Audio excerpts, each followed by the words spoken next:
जय हिंद। मैं हूं राजेश सिन्हा। दोस्तों, आज भी बात ईरान की ही करेंगे। आज भी बात उस महायुद्ध के बाद जो युद्ध फिर से शुरू हो गया है उसकी करेंगे। लेकिन जो ताज़ा जानकारी मैं आपके लिए लेकर आया हूं वो डोनाल्ड ट्रंप यानी अमेरिका के राष्ट्रपति से जुड़ी हुई है, उनके परिवार से जुड़ी हुई है और जो उनकी जिंदगी पे खतरा दिख रहा है उससे जुड़ी हुई है। पूरी कहानी, पूरी जानकारी मैं आपको बताऊंगा, लेकिन उसके पहले आपसे एक छोटा सा निवेदन है। आप इस चैनल को सब्सक्राइब कर लें और बेल आइकन को भी प्रेस कर लें ताकि आने वाले दिनों में जो न्यूज़ वीडियोस, जो जानकारियां हम आप तक पहुंचाना चाहें, आपको एकदम आसानी से मिलता रहे। अब वापस आते हैं ईरान के महायुद्ध पर। आपको ये याद होगा कि ईरान और अमेरिका इजराइल के बीच में 40 दिनों का महायुद्ध हुआ था। जब 28 फरवरी को ईरान के ऊपर हमला कर दिया था डोनाल्ड ट्रंप और बेंजामिन नेतन्याहू ने और सुप्रीम लीडर अयतुल्ला खमेनी समेत 40 से ज़्यादा कमांडर्स और नेताओं को मार दिया था, तब से ही युद्ध चल रहा है। उसके बाद सीज फायर हो गया, MOU हो गया और युद्ध बंद हो चुका था। लेकिन अभी जो ताज़ा हालात हैं, जो ताज़ा जानकारी है वो यही है। पिछले एक हफ्ते से अमेरिका हर दिन हमले कर रहा है ईरान के ऊपर और ईरान पलटवार कर रहा है। लेकिन हम जो यहाँ पर आज बातचीत करने वाले हैं, जो मैं आपको पूरी कहानी बताने वाला हूँ, इन हमलों और पलटवार की नहीं है, इससे थोड़ा अलग है।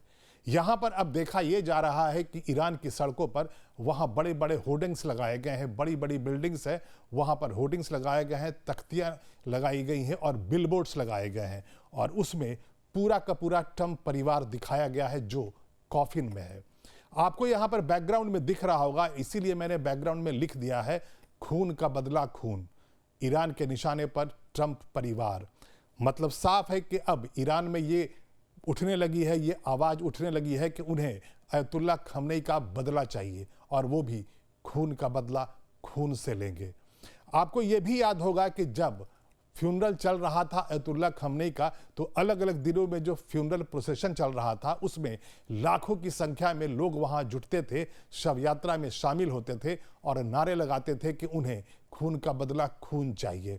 यानी वो सीधे तौर पे कहते थे कि अमेरिका को ऐसा दिखाओ, अमेरिका से ऐसा बदला दो, लगे कि हाँ उन्होंने हमारे सुप्रीम लीडर को, हमारी पूरी की पूरी सरकार को मार दिया था, तो हमने भी उनके साथ ऐसा ही कुछ किया है। और उस दिन भी जो तख्तियां लेकर चल रहे थे, जो लोग शव यात्रा में जा रहे थे, फ्यूनरल में जो लोग शामिल हो रहे थे, उसमें लिखा था और वो नारे लगा रहे थे, death to America, death to Israel.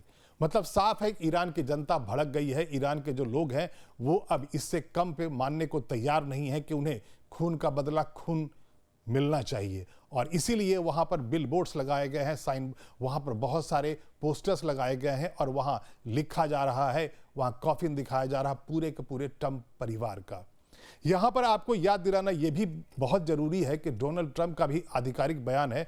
उन्होंने भी एक इंटरव्यू में कहा था कि वो ईरान के निशाने पर हैं और उन्होंने साफ तौर पे ये कहा था कि मैंने भी ऐसे इंस्ट्रक्शंस दे दिए हैं कि अगर ऐसा कुछ होता है तो उस दिन ईरान के ऊपर ऐसा हमला होगा, उसका वजूद मिट जाएगा।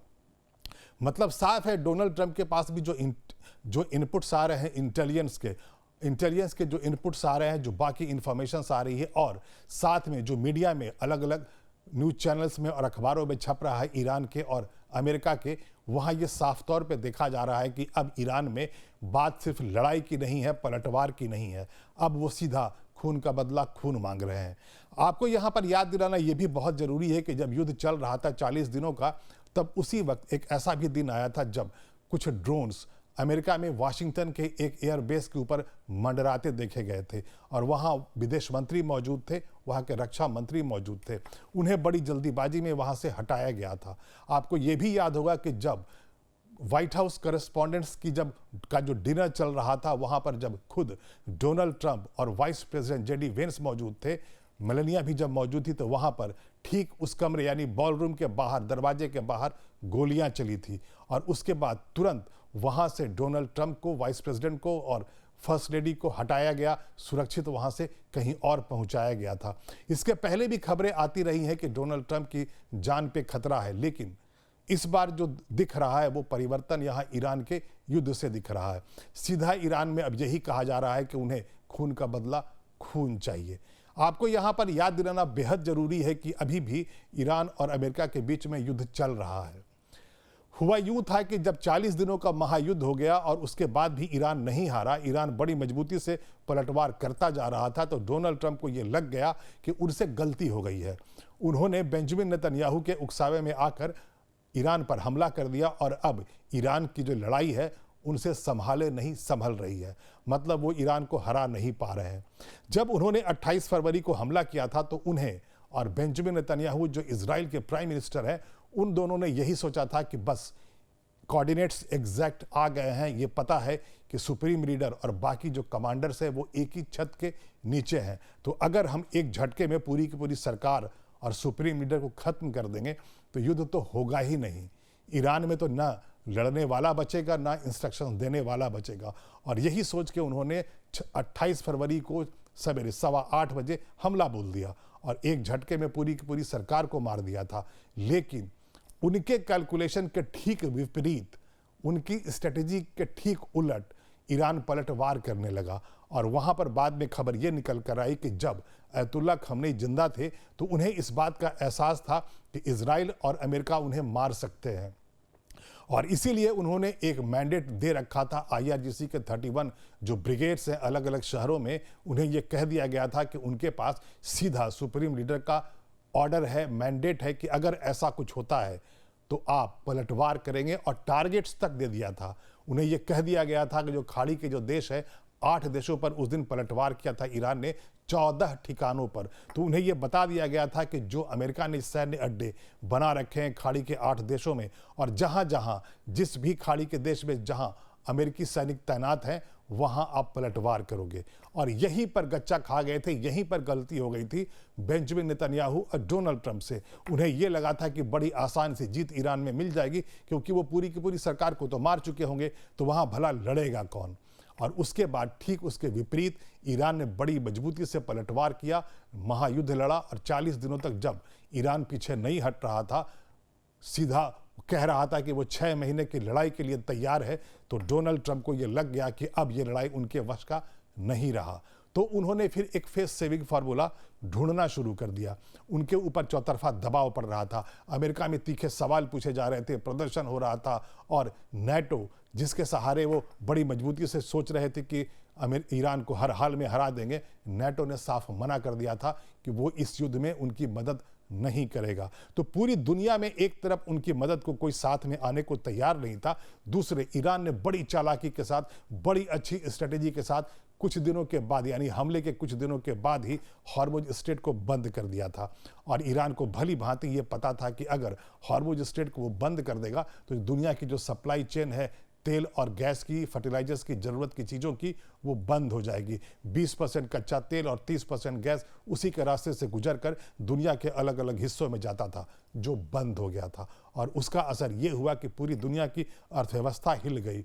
तेल और डीजल के प्राइसेस बढ़ने लगे, पेट्रोल पंप्स पूरी दुनिया में कई स्थानों पर ड्राई होने लगे, वहाँ पर पेट्रोल नहीं मिल रहा था, और खाने पीने की चीज़ों की कीमतें आसमान छूने लगी थी। छोटे देशों की तो बात ही नहीं, अमेरिका में भी जो वहाँ पर गैसोलीन मिलता था $2.5 में, वो $4 और $5 पर गैलन हो गया था। यानी जो महंगाई हॉर्मुज स्ट्रेट के बंद होने से बढ़ी थी, उससे खुद अमेरिका भी अछूता नहीं रहा, और अमेरिकी जनता इससे नाराज होती चली गई, और दबाव डोनाल्ड ट्रंप पे चौतरफा पड़ता रहा। तो अंत में उन्हें थक हार कर सीज फायर करना पड़ा और बाद में MOU कर लिया।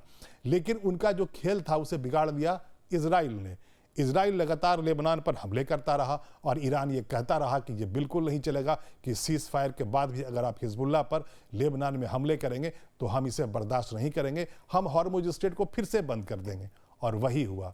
जब लगातार हमले होते रहे तो ईरान मजबूर होकर के उन टैंकर्स पर हमले करने लगा जो हॉर्मुज स्ट्रेट में उनकी मर्जी, यानी ईरान की मर्जी के बगैर गुजरने की कोशिश करते थे। और उसके बाद डोनाल्ड ट्रंप ने कह दिया कि अगर ऐसे ही टैंकर्स पर ईरान हमले करता रहेगा तो वो चुप नहीं बैठेंगे और ईरान पर हमला बोलेंगे। और उसके बाद आज की ताज़ा जानकारी यही है कि पिछले 1 हफ्ते से हर दिन पूरी रात और कभी कभी दिन में भी डोनाल्ड ट्रंप हमले करते हैं ईरान के ऊपर, कई ठिकानों पर करते हैं, मल्टीपल लोकेशंस पर वो हमला करते हैं, और ईरान पलटवार करता है, खाड़ी के देशों में करता है। और आपको जॉर्डन का याद दिलाना बेहद ज़रूरी है, जहां जॉर्डन में एयर बेस है जॉर्डन का, वहाँ जो अमेरिकी सैनिक तैनात थे और जो फाइटर प्लेन्स था वहाँ जो रिफ्यूलिंग वहाँ पर मिलिट्री एयरक्राफ्ट थे, उसे जॉर्डन में हमला करके ईरान ने एक दिन पहले ही बर्बाद कर दिया था। और उसका असर ये पड़ा था कि वहाँ अमेरिकी भी मारे गए थे और कहा यह जा रहा है कि एक अमेरिकी सैनिक की तो मौत हुई है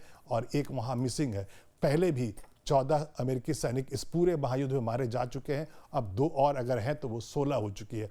और इसके बाद से ही अमेरिकी जनता और पहले से ज़्यादा नाराज हो गई है और इसीलिए अब कहा जा रहा है कि किसी भी हाल में अगर इस युद्ध को नहीं रोका गया तो जो महायुद्ध 40 दिनों का लड़ा गया था वो दोबारा शुरू हो जाएगा। लेकिन यहाँ पर जो बदलाव देखा जा रहा है वो साफ तौर पे अब ईरान की जनता में देखा जा रहा है। ईरान की जनता 28 फरवरी के पहले महीनों तक सत्ता में परिवर्तन चाहती थी। अयतुल्ला खमनई के खिलाफ वो नारे लगाते थे और कहते थे कि हमें अयतुल्ला खमनई सुप्रीम लीडर के रूप में नहीं चाहिए। वही ईरान की जनता अब सड़कों पर उतर रही है, बिल बोर्ड्स लगा रही है, तख्तियाँ लेकर चल रही है और कह रहे हैं कि हमें खून का बदला, खून चाहिए। यानी सीधा ट्रंप परिवार अब उनके निशाने पर है। ईरान में कहा जा रहा है कि हर हाल में हमें बदला चाहिए ट्रंप से, ट्रंप परिवार से। अभी के लिए इतना ही। मैं फिर आऊँगा, ऐसी ही कोई रोचक जानकारी आपके लिए लेकर आऊँगा। लेकिन ये वीडियो अगर आपको अच्छा लगा हो तो आप इसे लाइक कर दें और शेयर कर दें। इस चैनल को भी सब्सक्राइब कर लें। हमारा न्यूज़ चैनल है लाइव टाइम्स, उसका ऐप है प्ले स्टोर पर, आप वहाँ जाएँ, डाउनलोड करें और देखते रहें हमारा न्यूज़ चैनल लाइव टाइम्स। तब तक के लिए धन्यवाद।